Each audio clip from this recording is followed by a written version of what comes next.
Short introduction to myself. My name is Dr. Valentin Schallhaus. My LinkedIn profile reads a little bit like, I think, a business monkey on a mission to deliver a happiness formula. And I kind of like to feel this is more or less accurate. I'm founder and CEO of the Zentor GmbH, which is a bootstrapped young startup, together with my wonderful colleague Regina that you met, and also a third co-founder in Despina, who sits in London. My background is also psychology. I have a PhD in psychology from the LME Munich, and I have something like 15 plus years work experience in multiple areas, more recently in C-level roles. And I've worked in Germany, in Munich, multiple places in Germany, in San Francisco, in London, in Istanbul, and several other projects. So a little bit of that was international experience. Before founding Zentor, I was a managing director of Expertise. Before that, CMO of Westwing, and before that, with a strategy consulting called Bain & Company. So the topic for today is 5 stress hacks for a better life. And I think the more underlying question is, how can we deal with this daily madness?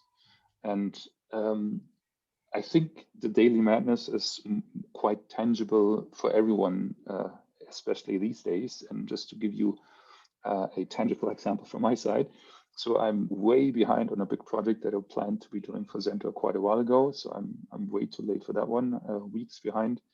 I actually just moved over from a Teams call from my freelancing gig into this one. My daughter is more or less waiting for me to finish up so we can have dinner later on. And I couldn't do much grocery shopping today, even though it was my turn, and I had to ask my wife. And now I'm supposed to give a talk about stress and pretend that I have everything under control. And I think the key message for most of you should be, I don't, but that's okay, right? So I think it is quite normal. And I think if there's only one takeaway for you guys to take away today is that stress by itself isn't bad by itself. It's actually quite natural. And in fact, as we will learn later, we even need some form of stress in order to make our life even worth living, right? So my key message to you today is don't stress out about stress because that's just compounding effect, but find a way to cope with it. And maybe some of the tips that we give today will maybe help you cope with that a little bit better. Especially if you look around this relationship that looks at how much we get activated or possibly stressed, which is the y-axis, by certain things, and how this impacts our performance, our energy level. And if you actually look at research in that domain, please, it usually looks a little bit like this. So there's not a linear relationship, it's actually like a curved relationship, which means there's a kind of like an optimal level of stress, which is sometimes also called a eustress, and then there's a too much level of distress. But there's also a too little level of distress as well in this regard, which means it's like not having any stress at all might actually be negative on that side. And keeping that in mind while you deal with your daily stress and maybe feeling frustrated and complained, I think is quite helpful as one perspective.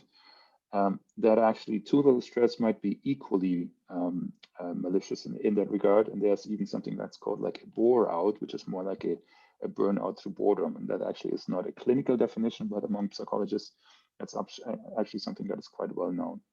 So stress by itself isn't bad. In fact, it actually is useful to activate and energize. You have to think about not having too much stress. That's the part that we're going to talk about, but that is actually called what Hans Schaie, that's just one of the original researchers with regard to stress. And he called it distress. So there's the eustress, which is the good part, and the distress. And we're going to talk about 5 tips today, 5 hacks that might help you figure out how to better cope with stress and land in that eustress zone and not too much in the distress zone. And the first one, I think that is quite helpful for me, is kind of like it's called find your energy boosters and drainers. And I'm going to bring a couple of slides today. I have a couple of slides today that visualize how to think about these concepts. And obviously, these are all just heuristic, so that's not how it actually looks in detail, but it helps you how to think about this. Some of this actually how it happens in detail, but helps you think about this. And one that I kind of like is the energy reserve. And that looks like this. A simple model to think about stress is your energy reserve.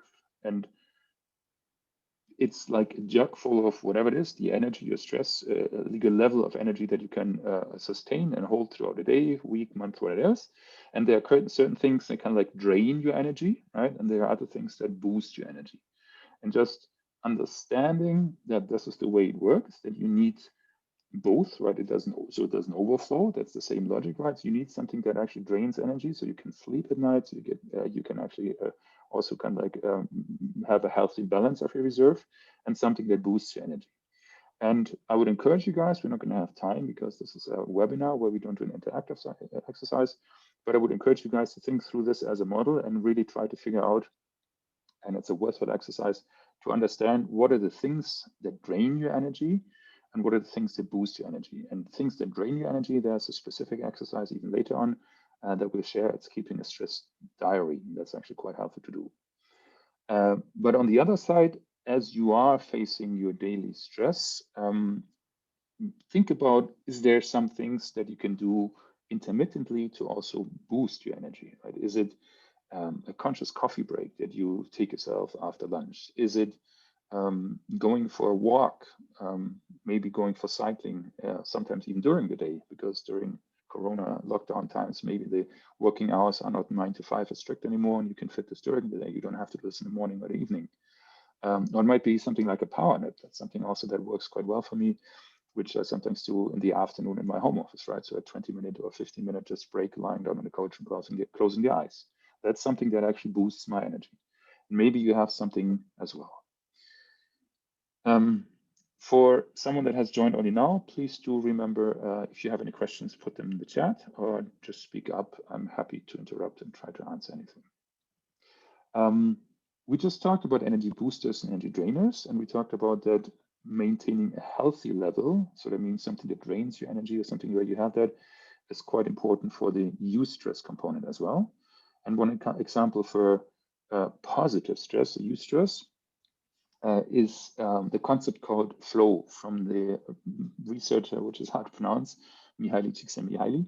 I think he's a Hungarian researcher that focused very much on trying to understand that how a certain state that many of you might have experienced, flow, relates to feeling energized. And that actually is one of the key insights, that the energy boosters is not necessarily something that equates with just resting. So the power nap is one solution, but it's not the only solution. But on the contrary, you can actually find really great examples of positive stress that boost your energy. And that one, the flow one, is the most researched one. And I have a nice quote here from one of the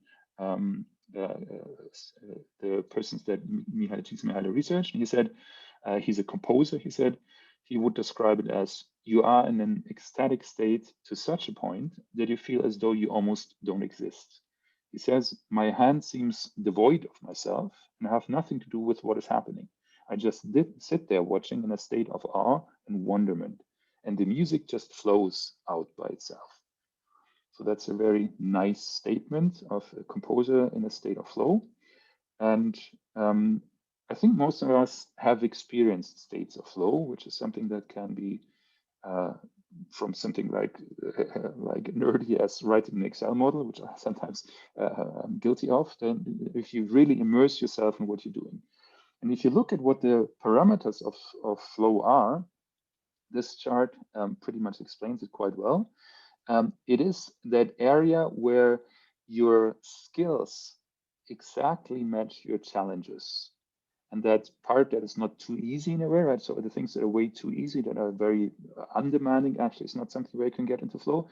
But that narrow path between being not bored and not being anxious about is the key requirements, so that your skills exactly match the challenges at hand. And then that state of flow becomes what is called an autotelic experience, so something that has a purpose of itself and can actually boost your energy. And the characteristics basically of flow is that you feel like your focus lies completely in that moment. You stop thinking about what you do, you just do. So there's no meta level to that. You feel like you're fully in control and you lose track of time. And only in retrospect do you kind of like realize, oh crap, I didn't even know how much I realized I had achieved to the state. And it is intrinsically rewarding, meaning so that it's just joy doing this. And so I would encourage you guys as one element is like to find your energy boosters and think about, is there a way you can get into a state of flow, or you can combine what you have to do anyway with a way that you get into a state of flow. And the key requirements for getting to that is to clearly know what you have to do moment by moment and get immediate feedback if you're doing it right. So if it feels like you get the right answer, it feels like you're writing down something down and makes sense. It can be the Excel model where you see like, okay, the result you get actually makes sense in that regard. It can be something creative. So anything you know what you do, where it flows out moment by moment and you get immediate feedback, and where your abilities, your skills immediately match the challenges that you need to face. That's flow. Tip number 2 is to maybe take a step back and actually try to first understand what stress means and to recognize your stressors. And the visualization for that one I have is this one, and you might have seen that, but this is basically, it's chosen on purpose. It's trying to understand what actually happens during a normal stress response. And this Flintstone image is actually intentional here, because the basics of our stress response is an evolutionary adaptation to triggers in our environment, which basically was already fully developed in cavemen, as far as we know, and hasn't changed much since, right? So it's the same response from that guy that we still feel today. If there's something happening in the environment that catches our attention, and we think like, ooh, some form of stress reacts. And one model to think through what happens in a stress response can look like this. This is simplified, but that's actually the way it's quite helpful to understand. So there's something that's called a stimulus, right? So let's say I would just randomly pick one of you guys to join me on stage and ask you to give a short presentation about something really uncomfortable. Let's say your sexual preferences or something like that. Just imagine that for a second. Don't worry, I'm not going to do that, right? So I just want to give you a feeling of how it would feel like to like immediately feel a stressor, like Regina felt at the beginning when the technology wasn't working that side. So some stimulus surpasses your threshold and becomes meaningful or salient for you to react and realize, okay, something is happening. What then happens, it's called the alarm phase, which means that usually your body gets triggered into some form of alert mode. And the response that is the caveman response that's still present today, it's called the fight or flight remote. So it's an activation level where you either get ready to kind of like face your opponent or run away. And that's still the same in today. And neurologically speaking, something like the HPA axis begins to fire, which is a central axis that connects a couple of glands in our body to activate, release things like adrenaline, noradrenaline, and so on and so forth to energize the body. So that happens during a regular stress phase as alarm. Then the second phase begins, which is called the appraisal and coping phase. Then when our kind of like brain begins to kick in, because before that, that's not much brain action, that's just immediate kind of like response. In that appraisal phase, that's the cognitive appraisal and then re-evaluation of what's actually happening. So it's looking for, is this actually really dangerous or not dangerous? And do I maybe have sufficient resources to actually cope with that? Or is it even positive or negative at this point? Like that's something also we do at this stage. Like, is it really negative that we see, or is it actually not that negative and it's not as dangerous as I think? And then we have the cognitive appraisal. Then we think about what kind of coping strategies we have handy. So we think about what happened in similar situations in the past. All of this might happen subconsciously, by the way. You might not even be aware of that you think this, but that's happening on the brain side. And then also your experiences, your motives, your attitudes can like come into play. So what you've done in the past, how you're motivated, and how you think about this. And then usually if everything goes well, right, if you manage to deal with the situation, if your coping strategy worked, phase 3 is recovery. And then that's something where your body and your mind calms down again. Actually, that HPA axis that fired before can like triggers the other way around. If it was successful, something like dopamine and one other neurotransmitter gets released so that you actually are capable of learning things if it went well, and so on and so forth. If you had the cortisol, that's also something that gets triggered in HPA axis.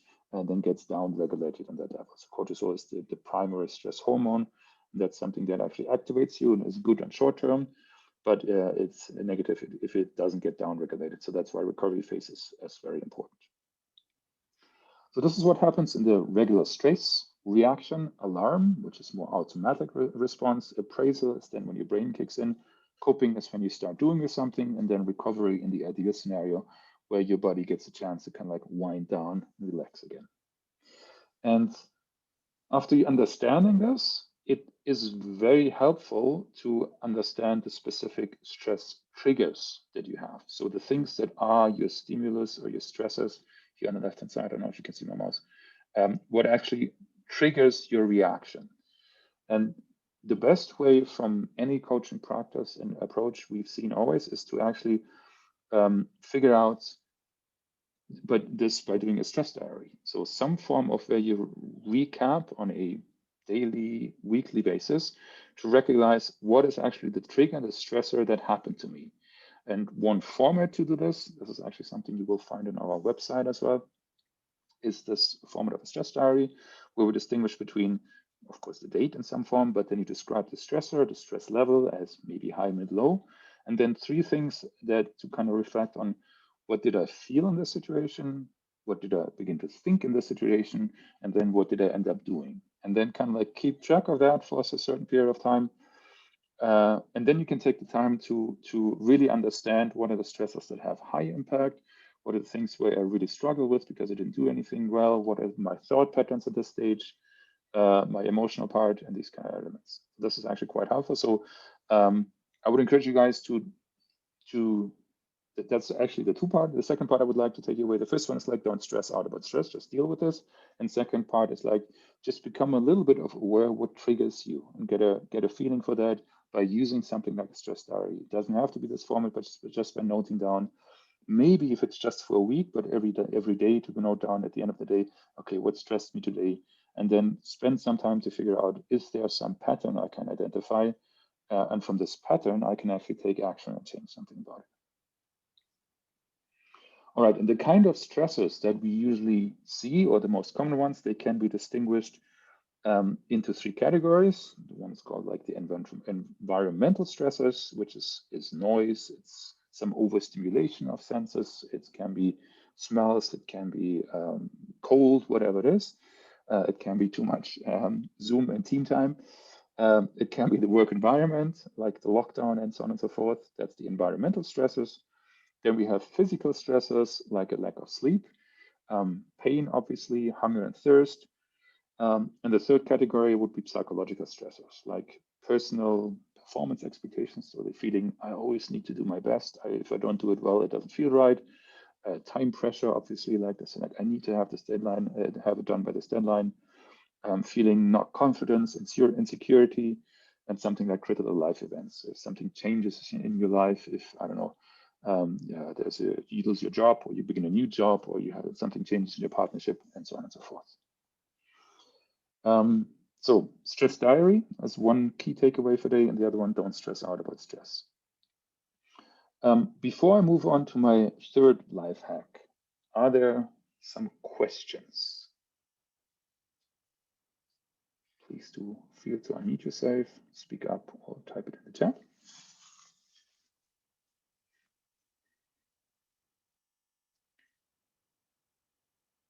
All right. Am I going too fast? Are you guys doing well? Maybe if you guys can use, I don't know if you have the hands ready. Sometimes there's some reaction. Maybe you can give me a hands up if you're fine. Claudia says everything's fine. Okay, everything's fine, perfect. Speed seems to be fine. If I need to slow down or speed up, I think there are some reactions buttons as well. If you haven't activated them, Regina, please do check for a second. But usually there should be a form to show reactions in Zoom. All right, then I'll keep going. If you need me to slow down or anything, please do let me know via the reactions as well. So the third life hack is once you figured out what it is that stresses you in your stress diary, is to focus on what you can control. And one concept that is really helpful in that regard is called the circle of concern and circle of influence, um, um, by Stephen Covey in this regard. And the book related to that is called The 7 Habits of Highly Effective People. And he basically says the core principle is there's something which is our circle of concern. So everything that is in our mind that we kind of like think about, that we ponder. And within that circle of concern, there's a smaller circle, which is called our circle of influence. So the things that we actually have control over. And the core principle of the concept is to kind of like think about increasing your circle of influence, to think really take the things control over that you can control, that you can control, so taking responsibility. And the second principle, obviously, is to accept what you cannot control. So stop worrying about the parts that are within your circle of concern, but are outside of your circle of influence. And the best way to think through that or approach that is actually to go through a stress diary and then look for certain kind of stressful situations and try to distinguish between, did I ever really manage to control the outcome of this specific situation or similar situations like that? Or did it maybe sometimes seem random if it went well, or did it not go well? A second question might be, did anyone I know, anyone else, solve a similar situation? And if they did, how did they do this? Or was it equally random? And then the parts where it feels like chance plays a role, that's a good indicator that it might not be within your circle of influence and your circle of control. And it might make sense to kind of like spend a little less time trying to influence them, but rather find the ones you really can influence. And so try to find the situations or the triggers where you clearly have influence in your stress diary, and pick of these ones that has the highest stress level for you, and just pick this one situation and one pattern and try to find ways of how you can deal with these a little bit more effectively. We're going to talk about ways to do that in a second. The challenge is there are a lot of stressors that I really cannot control. And one other concept about these things that I cannot control are called gravity problems. And that gravity problems is something that Dave Evans and Bill Burnett introduced as well in that designing a life approach. And a gravity problem is something that is similar to gravity, that hence the name. And it's like, imagine this being this cat trying to solve gravity, which unfortunately can't, and you can try it time and time again, but you will never defy gravity. And a gravity problem might be something like the still ongoing lockdown, right? Which is a big stressor for many of us. Unfortunately, we really can't change that. And the tough part is to accept that we can't control that. But then we can control parts of that other part. So we can control when we go for a walk. We can control when we take pauses. We can control when we talk to friends on the phone. These are the things that are within our circle of control. But the fact that there is lockdown is not.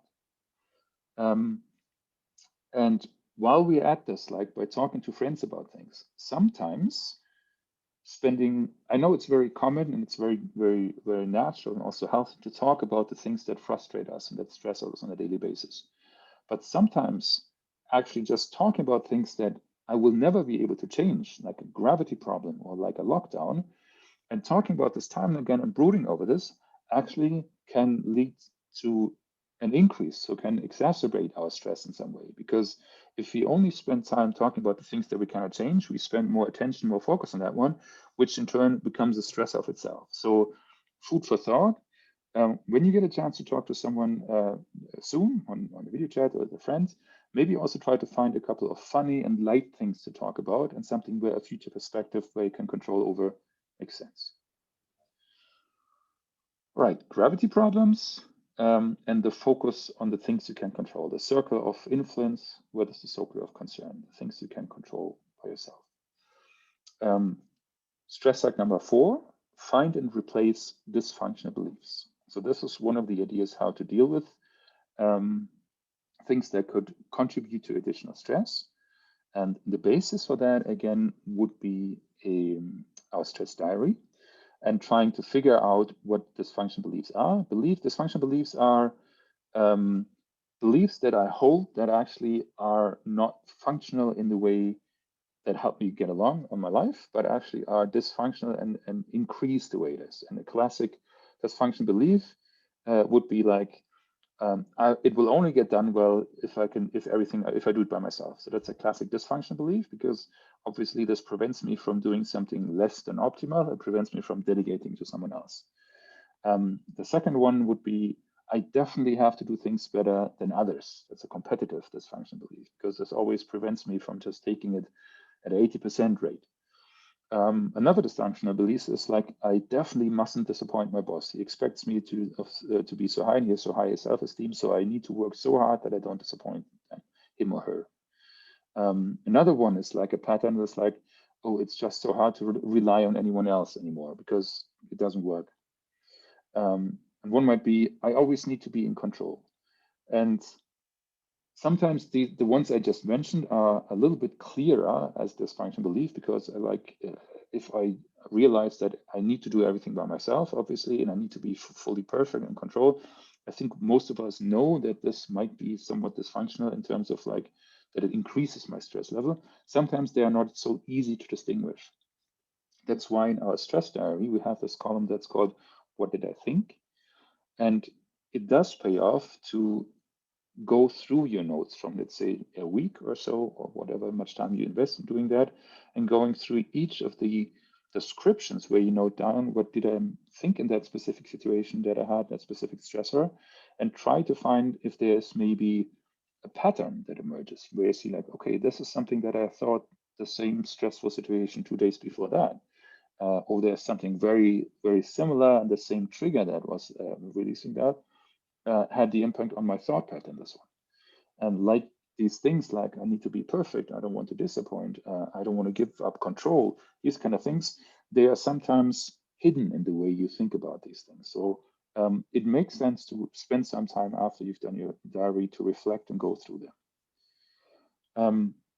The next step then is, then once you figured out what your dysfunctional beliefs are, you can't just stop them. So that's not the way dysfunctional beliefs work. Unfortunately, they are patterns that you've somehow learned over time, over your experience or a biography, where you realize, okay, you passed it on to someone else, it didn't work, so you took it back.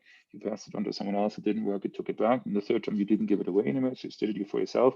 And it got positively reinforced, because each time you do something by yourself, it gets done well, or you feel it gets done well to your thing, and you will be reinforced in your belief that you need to do it perfect, you need to do it yourself, because you never took the other route. So dysfunctional beliefs have been kind of like ingrained, almost programmed into your thought pattern, and it's impossible to stop thinking that way. So the only way you can change a dysfunctional belief is by actually overwriting that with a functional belief. So rather than trying to tell yourself, I need to stop thinking this, it's to find an alternative way of doing this. So in this one, to consciously say, okay, here's an opportunity for a task. I can delegate and tell that person I delegated to how I would like it to be done, or how I think the best outcome is, or doing this regard. And then consciously look for opportunities where you can try out a new route, which could, if it works well, replace that original thought pattern that I always need to take it back from someone else because I feel it doesn't get done right, but rather delegate to someone, coach that person, and realize, okay, actually, it wasn't that bad as I thought. Next time I can try it again. That person will do it again a little bit better, and become a new thought pattern, a functional belief, which replaces the old version. A similar one is the one like if you assume like um, I want to look good in front of my superior, my boss. I want to do my job well. To maybe try out on a easy part what happens if you do just 80% of the work and see what kind of reaction you get, and if people actually notice. And if people don't even notice that instead of giving 99%, you only give 80%, and you still get the same kind of feedback, it might encourage you to take it a little bit down from 99% to 80%, because you begin to realize that there's a positive reinforcement. I actually got the same kind of feedback, but I was 50%, I only took me 50% of the time. And that's the kind of beliefs that are you need to train and consciously kind of like begin to make the new thought pattern that override the dysfunctional beliefs, because you cannot stop dysfunctional beliefs from existing. Does that make sense? Yeah, roughly? All right, you guys interrupt me if there are any questions. Okay, Claudia, thank you. I'm giving a check mark. You guys are working with the reactions. Awesome. All right, and that what I just described as overwriting the dysfunctional belief into a functional belief is one way to do that. One other way to do this as well is called a technique that's called positive focus or reframing. And it helps you to see maybe some other side of what you're seeing, the positive focus. So if you're assuming that what you're currently seeing or describing in a stressful situation, or what be it also be a dysfunctional belief, is a negative side, which is like, I can't rely on anyone else, and so on and so forth. I mustn't be everything I must do myself. If that's the negative side, is there maybe a positive side to it? So people always rely on me because I'm doing such a good job, which is a positive framing of the same thing, like I need to do it myself because I feel others don't do it again. And I can also look at the things that if something gets stressful and frustrating, are there a couple of things that stay the same, that are not becoming more stressful, that actually are stable and permanent, and things I can rely on or even look forward to. And that positive reframing technique is also something that helps in dealing better with things on your belief side as well on your behavior pattern. All right, that's number 4. Number 5 is plan recovery and building resilience. That's easy always to forget in that context, because that phase 3, unfortunately, is something we tend to not have enough time. But to recap on something I said at the beginning, you've all seen the statement, too much stress makes sick. We've heard that 100 times and we've been thinking that. But is it really? Is it too much stress? Well, if you look closely, it's actually too often stress makes us sick. As we learned from the beginning, actually, we need some form of stress level in order to kind of like get into some form of activation and to actually train ourselves to get energy and to perform well. So in fact, if we don't have stress, that's actually a risk of bore out and actually negative development of our performance. We need stress kind of like to develop and to be able to train how to cope with the daily demands of our situation. In some form, we need stress, but we need it in healthy doses with enough time for recovery. And one concept that I find quite helpful to think about this is to think about our stress reaction, something like the immune system for our mental health. So similar to the immune system for our body, which needs some form of pathogens, of bacteria and vira, to kind of like to build strength and resilience against all the pathogens that we have to deal with when we go out. And virus, the current example, obviously, our immune system will not be enough. We need the vaccine for that as well. But for everything else, we need to train that. And we need these kind of stressors in the environment for our body system. And we also need the kind of stressors for our mental health and our stress reaction, that alarm, that coping appraisal, and then obviously recovery is basically the immune system for our mental health, and stress is a key part. So actually having stress is something good because it helps us to train our mental health to better cope with life and the daily challenges. And it's actually beneficial for our mental health and well-being, just as long as we have time to recover afterwards. So it's not about the too much stress, it's the too often. So that means you need to think about that a normal stress reaction doesn't just have the alarm and the appraisal or coping phase, but then also the recovery phase. So the key element of everything is to not use stress as a negative part, but see stress as a normal part of life, but plan for the recovery afterwards. And the 3 basics of recovery, just to reiterate that, you guys will know that, of course, is sleep, right? And sleep, it's a couple of research insights, super quick. Quality is more important than quantity. So it's not about the total amount of time you spend in bed, but it's getting enough deep sleep and getting enough REM sleep. And that's the 2 phases that matter most. Roughly speaking, each of them, you should be 1.5 hours. So 1.5 hours is deep sleep, 1.5 hours is REM sleep. And the other trick is think about sleep as happening usually in 90-minute cycles. So it makes more sense to wake up at the end of one sleep cycle than at the beginning of the next one. So it might actually make sense to get up 10 minutes earlier than later sometimes, but understanding that pattern. So getting enough quality sleep. Number two is regular exercise, because actually it releases happiness hormones. So that's helpful. And then doing it regularly, and usually combining it with fresh air and sun, because that has vitamin release and endorphin release on top of that. So exercises to train your body at the same time, a healthy body and a healthy mind. And number three, obviously nutrition. This is the three basics of recovery. Don't forget these. Having a balanced diet that suits you individually, more water, seasonal fruits and vegetables, less processed food and sugars, and occasional fasting. At least the current research on fasting says that occasional fasting actually might be quite beneficial. So that's the three basics of recovery, and keep that in mind, right? So an exercise is a key part, and recovery doesn't mean to lie on the couch and do a long Netflix marathon after an exhausting day, which, frankly speaking, I'm guilty of quite often as well. But keep that in mind, that recovery doesn't necessarily mean just not doing anything, but actually means doing something consciously that will help you regain the balance as something that that boosts your energy and increases your reserve again. Right, so that's it from the 5 tips. I want to close this with one quote which I really like from one of the key researchers, Hans Schreier, said, and he basically said, "Stress might be the spice of our life. Without it, it's not really good life in that regard." So stress by itself is nothing bad. Here is a brief summary. Again, our 5 quick hacks for stress hacks to a better life. Finding your energy boosters and drainers. That was that reserve of energy. Think about what tops it up and what drains it out. Understanding stress, the 3 phases of alarm, appraisal, and then recovery. And then recognizing what are the alarm triggers, your stressors, through a stress diary. Focus on what you can control and try to let go of the things that are outside of your circle of influence.